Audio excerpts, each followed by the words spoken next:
Hey, welcome back to your show. I'm your host, Sylvester Thomas. Barbara had to go run and park her illegally parked car. Our new co-host for the meantime will be Timothy Wilson. Welcome to the show, Tim. Thank you, Celeste. So, our raving fan. Yes. Since Barbara's gone, now you can talk and get truthful about it. No, Barbara's a great agent, though. What advice would you give a first-time home buyer? I think definitely look at your budget. 100% look at the budget, and not only for the loan, not only for the lender fees, the closing costs, it would be the moving also. So if you're going to hire people to move you out of the place that you're renting, get that quote. Also get the quote as to any cleaners that you're going to be using when you leave that property. And that'll include like carpet cleaning, any kind of repairs you have to make. So basically just budget. I think more than anything else, the crucial part is going to be making sure you have the money you need in reserve to be able to cover any and all costs or surprises that might come up. Because I think a lot of people understand that even though a VA loan was no money down, there's still money involved in the process of moving, like you just mentioned. So how many homes do you guys look at total? We actually looked at maybe about five homes. You were too easy. You shouldn't have at least 20, 30, No, and then go back to no. the first one. No, but that's the thing. The beauty out of my part, at least, was that because of the home buying experience in Guam, I already knew that feeling. When you get that feeling inside the pit of your stomach that you just know this is it, then you don't need to waste your time anywhere else. You already know this is it. Now let's make a plan to be able to get this. And Were that's there it. multiple offers put in, or were you guys the only offer? We were actually the only offer at that time, at that point in time, because I believe it'd been on the market maybe about 30 days already. So I guess one of the other beneficial things was that the person that was selling was a veteran himself. So it's kind of, going from one veteran to another veteran. So that helped out. And you brought up a key point. It's kind of lead us into the market update portion. When you say middle lining, you said 30 days on the market. Back about 9-10 months ago, if you said middle lining, it might have been 30 minutes on the market. So for the people out there listening, the market is changing. So a lot of people, it's becoming a buyer's market. It really is. So you really bought it at apex time where it's a good time to buy because now you have more leverage to negotiate prices and everything else. And statistics show that the prices are coming down. Mm-hmm. They're about 4% below pace of last year.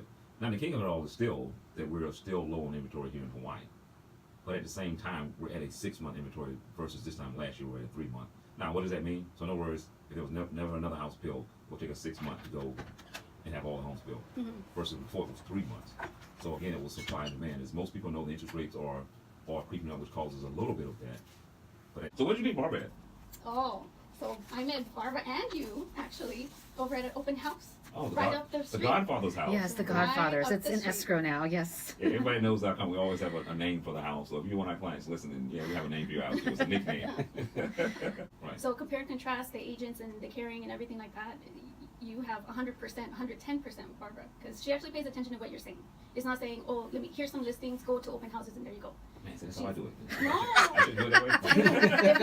If That's you're my a buyer's problem. If you're a buyer, you gotta target what it is they're looking for, right? So. And another good point is you have to target both buyers what they're both looking for. Right. Yes. Right? Because you wanted a nice kitchen and an office space, and he wanted outdoor space. So we found a combination of both within your price range. So yeah.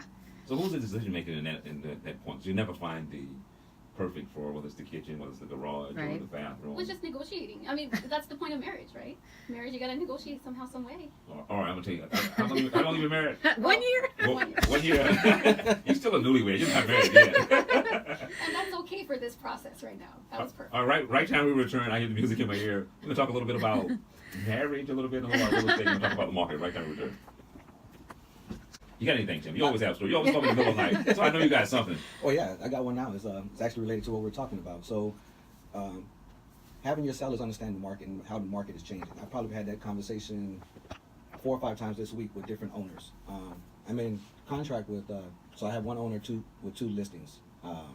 One listing is geared to come off because they just don't understand that the market is changing, and they don't want to accept that because the other house has received 3 offers already. So now we're in escrow with the 3rd offer that came in.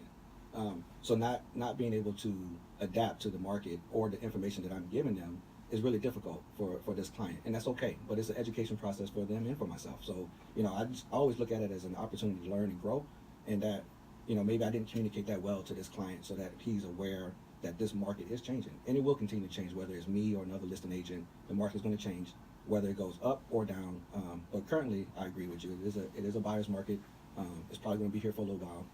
Before it turns back into a seller's And so we have a buyer here just to say that. You say you look at 5 homes, right? Yes. So there's 4 other homeowners probably wondering why you didn't pick their home.